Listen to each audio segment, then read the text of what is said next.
Saludos nuevamente. ¿Cómo está esta preciosísima banda sumillosa? No te vayas, Gavita. Hay que ver. Aquí quédate, aquí quédate. No conozco a alguien que disfrute tanto la palabra de Dios. Debe haberlo, Mucho. pero no la conozco. Que mi preciosa esposita. Y eso lo hace desde el día uno que yo la conocí hace 38 años. Qué barbaridad. Dios es bueno, Dios es bueno, Dios es bueno. La mujer que teme a Dios, esa es la que será alabada. Qué bueno es Dios. Abramos nuestras vidas en el capítulo 8 del libro de Romanos, comenzando en el verso 31. Romanos 8, comenzando en el verso 31. ¿Me acompañan siguiendo la lectura? ¿Qué, pues, diremos a esto? Si Dios es por nosotros, ¿quién contra nosotros? El que no escatimó a su propio Hijo, sino que lo entregó por todos nosotros. ¿Cómo? ¿No nos dará también con él todas las cosas? ¿Quién acusará a los escogidos de Dios? Dios es el que justifica. ¿Quién es el que condenará? Cristo es el que murió, más aún, el que también resucitó, el que además está a la diestra de Dios, el que también intercede por nosotros. Me acompañan a hacer una oración, Señor hermoso, gracias por el regalo precioso de tu palabra, que es espíritu y es vida, Señor. Gracias, Señor, porque tu preciosa palabra participa de los atributos de la deidad, eternidad, veracidad, santidad, pureza, digna de alabanza. Señor hermoso, abre nuestros ojos para que veamos en tu palabra las maravillas de tu ley. Y contemplando, Señor, en ella tu gloria como en un espejo, sigamos siendo guiados por tu Espíritu. Esto es, transformados a tu imagen, Señor. Como por tu Espíritu es lo que te rogamos, tus discípulos y discípulas, quienes decimos, así sea. Amén y amén. A esta sección, a partir del verso 31 hasta el final, se le ha considerado como una de las piezas más bellas en el arte de la retórica. En otras palabras, en el arte del bien escribir y el bien contar, ¿no? Y no me refiero solamente al mundo de la Biblia, sino al mundo de la literatura universal. Este pasaje es la gran conclusión, el punto más alto de todo lo que Pablo ha estado diciendo sobre la preciosa seguridad que tenemos como creyentes. Pablo nos pone frente a una imagen muy clara, un tribunal celestial. Recuerdan que platicábamos que la justicia de Dios tiene este aspecto jurídico y este aspecto moral. Bueno, pues nos regresa al aspecto jurídico y, repito, nos presenta una imagen muy clara, un tribunal celestial, donde se está juzgando nuestra vida, nuestra fe. Ese es el momento cuando todas las voces que quieren acusarnos, todas las voces que quieren condenarnos, todos los poderes que intentan separarnos de nuestro precioso Dios, son silenciadas y derrotadas por el amor redentor de nuestro Dios.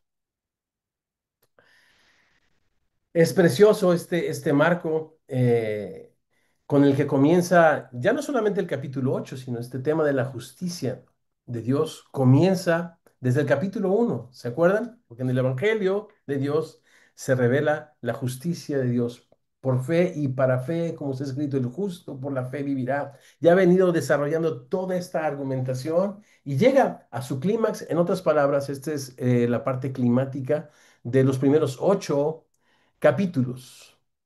Y estos 8 primeros capítulos son las primeras dos secciones de Romanos y nos viene una interesantísima sección acerca de Israel, capítulos 9 al 11, y después el Evangelio horizontal, la vida práctica, el por tanto, el así que, todas las implicaciones de haber sido justificados por la fe y estar en la gracia de Dios en la cual estamos firmes, capítulos 12 en adelante. Ahora,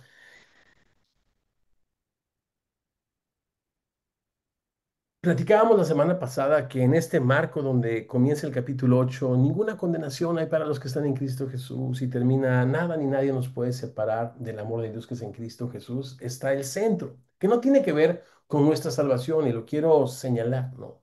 Porque simplemente ofrecimos otra manera de leer el verso 28 que el griego permite, ¿eh? Pero no, en ninguna manera dijimos que esta es la correcta.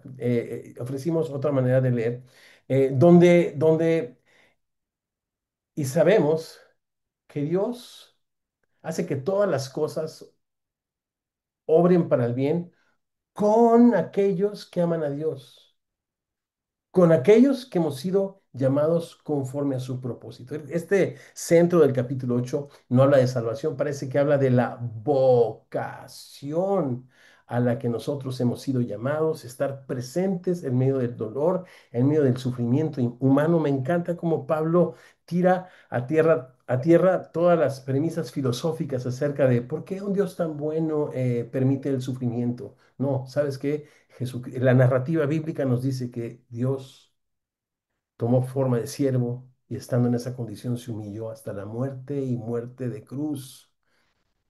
Jesucristo se hizo parte del dolor humano y no solamente fue resucitado, declarado Hijo de Dios con poder por su resurrección y exaltado a la diestra del Padre, sino que también en nuestros corazones su espíritu lamenta y gime cuando Él en el en su iglesia, dentro de todos nosotros que tenemos las premisas del Espíritu, también gemimos contemplando y escuchando el gemido de toda su creación que espera la libertad gloriosa de los hijos de Dios. Esa es la vocación a la que hemos sido llamados. No ser indiferentes. Yo no sé si en esta conexión a este precioso grupo de amigos y discípulos les conté, pero después de 20 años, ¿cómo? Vivir en Estados Unidos, regresamos a México y estamos en Tijuana, en la frontera más convulsionada y transitada del mundo. Y yo he llegado a una reflexión personal que y muchas personas, amigas mías en la Ciudad de México y después en la ciudad de Cuernavaca, yo era una persona clasista. Y no quiero ahondar mucho en eso, sino en que las personas en extrema necesidad eran invisibles para mí.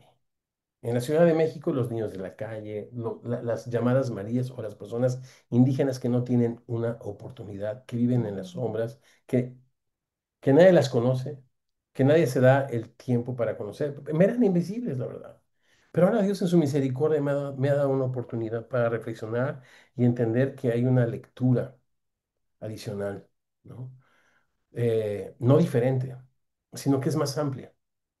Que la justicia de Dios no solamente es jurídica, es moral, no solamente tiene que ver con mi relación con Dios, tiene que ver con mi relación con los seres humanos y cómo habló Jesús en el Sermón del Monte acerca de eso. Y al final de su enseñanza, en su último sermón, en el capítulo 25 de Mateo, dice que su examen final tendrá que ver solo con nuestra manera con nuestras obras, ¿no? Él juzgará al mundo, también dice Apocalipsis, de acuerdo a sus obras, ¿no? Pero por supuesto, lo que está escrito acá es de que somos salvos por gracia a través de la fe, lo dice en otro libro, Pablo, pero esto de la justificación por la fe y nada más por la fe es un hecho. Capítulo 8 lo enmarca, nada nos separará del amor de Cristo, ninguna condenación hay para los que estamos en Cristo, sí, pero hay una vocación que abrazar. Y es ahí donde estamos en el verso 31, es ahí donde tomamos esta semana la argumentación de Pablo cuando dice, "Mm, ¿y entonces qué diremos a esto?" Me encanta la pregunta, ¿y qué pues diremos a esto? Y esto de la vocación cristiana comienza en el verso 17 cuando dice, hey, somos hijos y somos herederos. Somos herederos y coherederos con Cristo. Si es que como Cristo padecemos juntamente con Él para que juntamente con Él seamos glorificados. Y desde ahí empezamos a ver cómo el sufrimiento y la gloria no están tan distantes, no son opuestos, son parte de lo mismo, porque Jesucristo en aquella cruz, siendo humillado como ningún otro ser humano jamás ha sido humillado, también fue exaltado después de haber resucitado a la diestra del Padre. ¿no? Entonces, parece ser que el sufrimiento, el dolor y la gloria no están tan distantes bueno, pues todo lo que hemos estado reflexionando estas 2 semanas últimas, las enseñanzas están tanto en YouTube como en nuestro app, pueden checarlas, pueden revisarlas, hay muy buen contenido, mucha reflexión, claves para leer mejor nuestras Biblias o con más precisión, quiero decir. Y pues diremos a esto, Dios es por nosotros, si Dios es por nosotros, ¿quién contra nosotros? Yo a esta sección le llamé, ¿y nosotros? ¿Qué de nosotros? Y es que la palabra nosotros está en el verso 31, está en el verso 32 y en los versos 33 y 34. Dios es por nosotros, ¿quién contra nosotros? Lo entregó por nosotros. Y verso 34, intercede por nosotros. ¿Qué de nosotros? ¿No? Hablando de la seguridad. Y entonces, este es el clímax de la obra de Dios perfecta, completa, gratuita, para gloria del Padre, a favor de nosotros, sus hijos, sus agentes de esperanza, aquellos que junto o con los que Dios cuenta para que las cosas tristes, complicadas, desafortunadas, difíciles en este mundo cumplan su propósito de redención. Leíamos la semana pasada, no es que todas las cosas, ¿verdad? Por obra de la fortuna, obren para nosotros. No, Dios tiene un plan, Dios tiene un propósito y cuenta con sus discípulos, sus agentes de esperanza, para que enfrente de este mundo roto aprendamos a lamentar y a sufrir con los que sufren, llorar con los que lloran y permitirle al Espíritu Santo que interceda de acuerdo a su voluntad en este llanto, en este dolor, como el primer movimiento de este concierto de esperanza que culminará cuando Cristo se manifieste, cuando le veamos y, y seamos como Él es, dice Primera de Juan, capítulo 3, porque le veremos tal como Él es. ¿Qué pues diremos a esto? Si Dios es por nosotros, eh, ¿quién contra nosotros? Porque el que no escatimó ni aun a su propio Hijo, sino que lo entregó por todos nosotros, ¿cómo no nos dará también? ¿Cómo nos dará también con Él todas las cosas? Es interesante porque esta es una alusión, dicen los eruditos bíblicos, a Abraham a quien el Padre le pidió que sacrificara su hijo, su único hijo, lo cual no dudó ni por un momento hacer. Y una vez que lo ató, no voy a platicar toda la historia de Abraham, ustedes la conocen, de Isaac, pero Dios le detuvo y le dijo, no lo hagas, ya conozco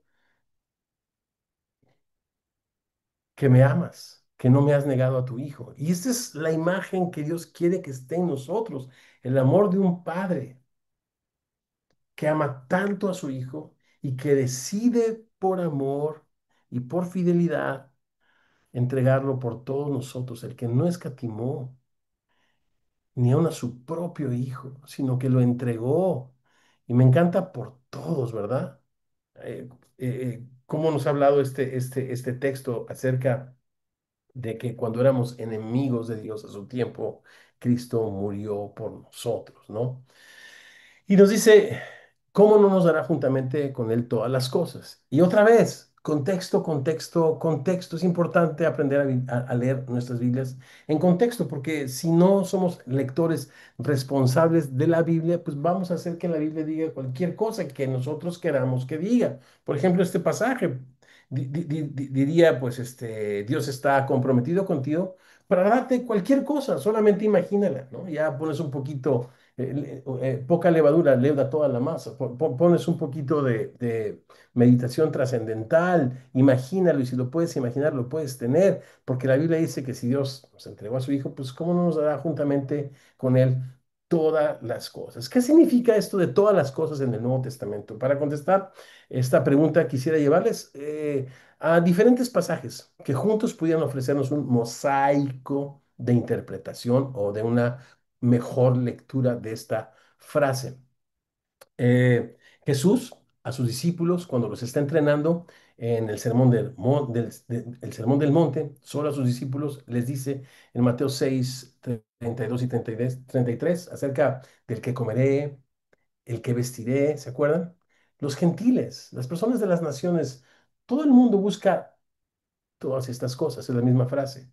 ¿no? Si no escatimó ni aun a su propio Hijo, sino que lo entregó por todos nosotros, ¿cómo no nos dará también todas estas cosas? Es la misma frase.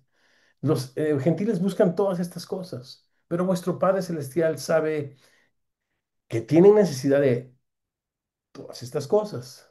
Pero busquen primeramente el reino de Dios y su justicia. En ambos lados, ¿verdad? La justicia jurídica que se recibe por la fe, pero también ahí habla acerca del trato a las personas vulnerables, a nuestros enemigos, a nuestro prójimo. Busquen el reino de Dios y su justicia y todo lo que necesitan va a ser dado para ustedes por añadidura. ¿Ya te vas, amor? Ahí estás. Ay, pobrecita. Entonces yo me acerco más a ustedes.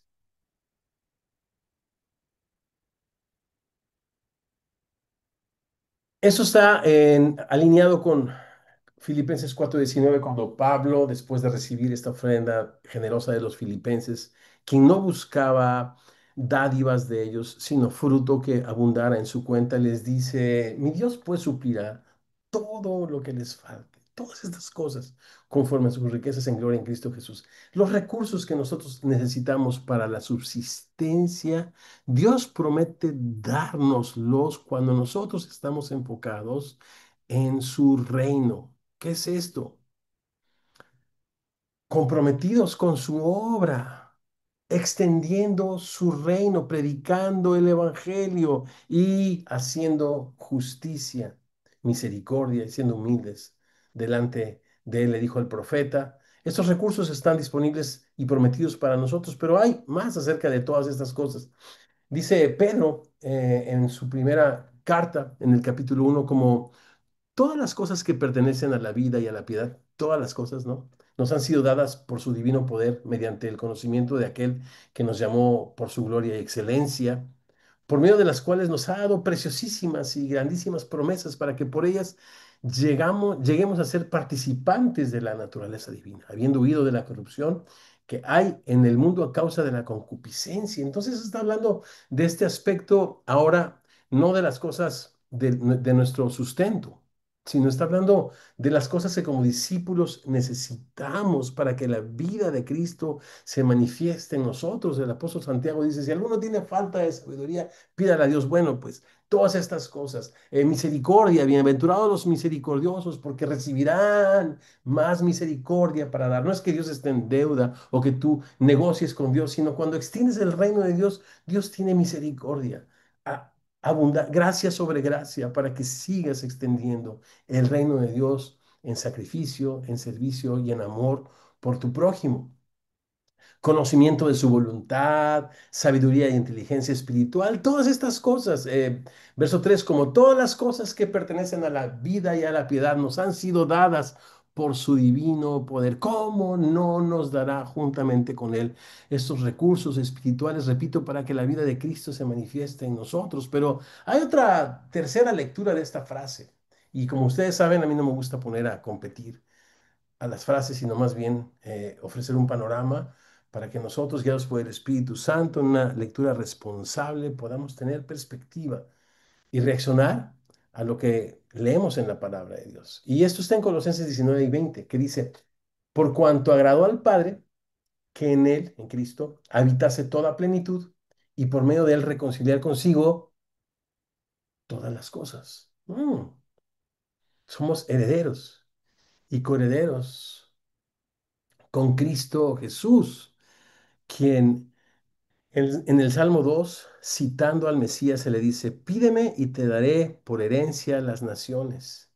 Y cuando a Abraham se le prometió, capítulo 4 de Romanos, toda la tierra, y cuando Habacuc e Isaías dicen que toda la tierra será llena del conocimiento de la gloria de Dios. Entonces parece ser que dice aquí Colosenses, los leo otra vez, por medio de Cristo reconciliar consigo todas las cosas, las que están en la tierra como las que están en los cielos, haciendo la paz mediante la sangre de la cruz. Parece ser que tiene un efecto la redención de Dios cósmico. Ya leíamos la semana pasada que es la misma creación la que aún gime y está con dolores de parto, esperando nuestra redención, la manifestación de los hijos de Dios, ¿verdad? Entonces, Eh, ¿Cuál es esta lectura?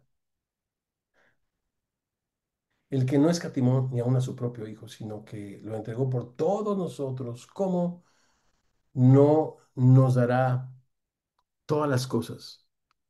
Todo aquello que Él ha reconciliado, un país, una ciudad, una familia. Un hombre llamado John Knox dijo, dame Escocia, dame todas las cosas o me muero. Fue el clamor apasionado del reformador escocés John Knox, quien, movido por una profunda carga espiritual, intercedía fervientemente por la salvación de su nación. Dame Escocia o me muero. Dame Bolivia, Señor, o me muero. Dame Nicaragua, Señor, o me muero. Dame Tampa, dame California, dame Tijuana, dame Chicago, Señor, dame Saltillo, Dios, dame la Ciudad de México, o me muero. No era una ambición política la que él tenía, sino un grito desesperado en oración, convencido de que sin un despertar espiritual en Escocia, su vida carecería de propósito. Su clamor refleja el corazón de un hombre, sigo leyendo, consumido por el deseo de ver a su pueblo transformado por el Evangelio. Imagínate esta lectura, el que no escatimó ni aun a su propio hijo, sino que lo entregó por mí. ¿Cómo no me concederá ver la vida de mi hija rendida a sus pies? Pero sabemos que Dios hace que el sufrimiento y el dolor obre para bien con, esa es la otra lectura, ¿verdad? Alternativa, alternativa, con aquellos que le aman y que han sido llamados de acuerdo a su propósito redentor, que abrazan por gracia y por fe la salvación, pero participan en esta vocación a la que Dios les ha llamado. ¿Qué tal? Verso 33. ¿Quién acusará a los escogidos de Dios? Pues Dios es el que justifica. Mucho jugo hay que sacarle a esta escena jurídica. O sea, repito otra vez, Pablo nos lleva allí a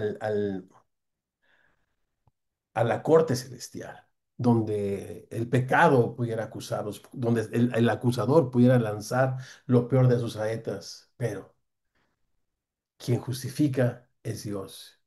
¿Y quién condenará a aquellos por los cuales Cristo murió? Hermosísimo. Y mira lo que dice el verso 33. ¿Quién acusará a los escogidos de Dios? Dios es el que justifica. Esta pregunta centra nuestra atención, repito, en el juicio final, ya que está planteada en futuro, ¿verdad? Repito la pregunta y checa el tiempo de los verbos. ¿Quién acusará? Entonces, la atención se va al juicio final, ya que está planteada en futuro y es una realidad que todos los seres humanos daremos cuentas, lo que el ser humano el día de hoy no quiere hacer, a nuestro Creador. Y no solamente por nuestro pecado, sino qué hemos hecho con la vida de su Hijo Jesucristo, el Rey de la Gloria. ¿Quién es ese Rey de la Gloria? El libro de Apocalipsis nos presenta a este Rey ante quien todo el mundo comparecerá, a quien todo ojo le verá, ante quien toda rodilla se doblará, a aquel que toda lengua confesará. ¿Quién es ese Rey de Gloria? ¿Quién acusará a los escogidos de Dios? Ubiquémonos en este juicio final y en ese trono. Bueno, pues el libro de Apocalipsis nos presenta en el capítulo 5 a un león que gobierna con poder y autoridad. Pero ese león no es sino un cordero que entregó su vida por nosotros. Es precioso poder ver en el reino del universo estos dos aspectos de una misma cosa, su justicia y su amor. Y tal es su justicia que condenó al pecado en su sangre. Y tan grande es su amor que lo entregó por todos nosotros. Quien está sentado en el trono del universo es un Dios de justicia, un Dios también de amor. Quien nos asegura que para los creyentes en Jesús, para sus siervos, no hay ninguna condenación, ya que Él nos ha justificado. Y es interesante porque a muchos eruditos nos ha puesto esto de los tiempos de nuestra salvación, los momentos de nuestra salvación, a las etapas de la salvación, pasado, presente, futuro, que tradicionalmente se pone como justicia en el pasado, santificación en el presente y glorificación en el futuro.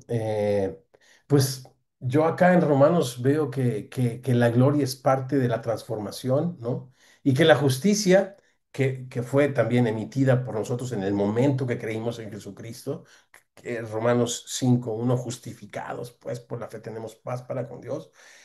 Se nos habla de una corte celestial en la que compareceremos y en la que las personas serán condenadas, según lo que dice Juan, el que tiene el Hijo tiene la vida, el que no tiene al Hijo no tiene la vida, y el que rehúsa cree en el Hijo, Juan 3, no verá la vida, sino la ira de Dios y del juez está sobre de él. Pero qué interesante que otra vez todo el pasaje se nos habla de un ya, pero todavía no, y esas etapas, si bien están todas en el pasado, tendrán su cumplimiento, no su cumplimiento, su manifestación completa en el futuro. ¿Lo entiendes, Héctor? No del todo. ¿Te preocupa? No. Yo solamente quiero pensar como Dios me dice que piense, hablar como la Biblia dice que hablemos. Si alguno habla, dice Pedro, pues hable de acuerdo a las palabras que Dios da. Y estas cosas que están en el futuro, bueno, tendrán, déjame decirlo, no su cumplimiento, sino su completa manifestación. El ya, pero todavía no. Pero mira cómo termina este verso 34 antes de ir a nuestros grupos para conversar. ¿Qué de nosotros? Déjame recordar nuestro bosquejito. Dios por nosotros. Dios entregó a su Hijo por nosotros. Y en tercer lugar, tres, Cristo intercede por nosotros. Verso 33, ya lo dijimos, verso 34. Pues ¿quién es el que condenará? Si Cristo es el que murió, más aún el que también resucitó, el que además está a la diestra de Dios, el que también intercede por nosotros. Este verso 34 es una de las versiones más reducidas, si no quizás la versión más reducida que podemos encontrar en el Nuevo Testamento del Evangelio. ¿Ya lo checaste? Revisa otra vez el verso 34. Cristo es el que murió, más aún el que también resucitó, el que además está a la diestra de Dios, el que también intercede por nosotros. Qué preciosa manera de cerrar el capítulo y enfatizar en la seguridad del creyente, el cual nada ni nadie le puede separar del amor de Dios en Cristo Jesús. Preciosa descripción del Evangelio, ¿verdad que sí? La enumeración de las acciones realizadas por y a través del Señor están en lo que parece ser un orden ascendente. Repito, parece ser. Por lo que todas estas acciones nos llevan a un énfasis en la última acción de la serie. No solo murió, resucitó. Y no solo resucitó, sino además esta es la séptima mención de la muerte de Jesús. Vaya tema importante. Esta es la quinta mención de la resurrección de Jesucristo en el libro de Romanos. Vaya si es importante. Y todo esto nos lleva a un gran énfasis en esta última acción, donde se nos dice, además, no solamente muere por nuestros pecados, resucita triunfando sobre el pecado y sobre la muerte, sino además está exaltado a la diestra del Padre. Es una metáfora, ¿verdad? Esto de la diestra no es sino el lugar de honor, el lugar preeminente de la creación. Jesús está en el trono y Él dice en esta imagen, intercede por nosotros. La intercesión del Señor ocupa un lugar muy importante. Había escrito yo en el Nuevo Testamento, pero Salmo 110, dijo el Señor a mi Señor, siéntate a mi diestra. Dijo Jehová a mi Adonai, ¿verdad?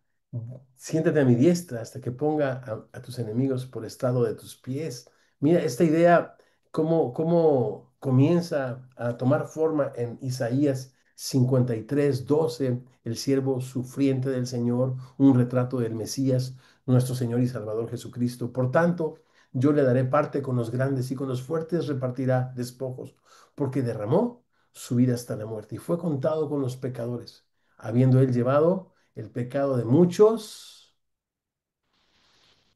y orado por los transgresores.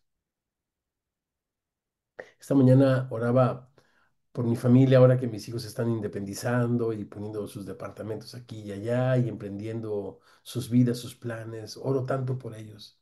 Y me pregunto, ¿cuánto oro por mis enemigos? ¿Cuánto oro por los pecadores, por los transgresores, por los que necesitan desesperadamente el perdón de sus pecados? Bueno, pues esto es lo que nuestro Dios hace. Dice que habiendo él llevado el pecado de muchos y orado por los transgresores, y ya es Lucas el que nos pone frente a esta escena que describe Isaías en Lucas 23, 34, cuando nos dice, y Jesús decía, Padre, perdónalos porque no saben lo que hacen. Y repartieron entre sí sus vestidos echando suertes. Y después, pues sí, desde su trono el Señor, desde su trono de gloria, Él ejerce esta intercesión por nosotros. Verso 34 del capítulo 8 de Romanos, quien está a la diestra de Dios intercediendo por nosotros. Y esto lo hace de una manera permanente porque Jesús es nuestro gran sumo sacerdote. Nos dice Hebreos 7, mira cómo lo dice, por cual puede también salvar perpetuamente a los que por él se acercan a Dios, viviendo Jesús siempre en este momento para interceder por ellos. Si estás pasando por una tribulación, una crisis, nuestra hermana y amiga Raquelita esta mañana estaba orando por su muchacho que aprendieron, que se metió en problemas y que está en la cárcel y está en una situación muy, muy complicada. Nosotros venimos alrededor de ella, estábamos orando a las 7 de la mañana con ella, pero reconocer que no somos nosotros, sino el Espíritu Santo que intercede de acuerdo a la voluntad del Padre por nosotros y que en el trono celestial está Jesucristo y vive para interceder por Raquelita, es algo indescriptible, algo que no puedo comprender. Parte de la expresión de la magnificencia, de la grandeza, del amor de Dios que excede todo conocimiento. Primera de Juan 2:1 en su intercesión delante del juez justo, Jesús es nuestro abogado. Primera de Juan 2:1, ¿se acuerdan? Hijitos míos, estas cosas les escribo para que no pequen. Y si alguno hubiese pecado, abogado, intercesor que dio su vida por nosotros, es el que tenemos para con el Padre. ¿Quién? Jesucristo, el justo, la propiciación, el pago por todos nuestros pecados.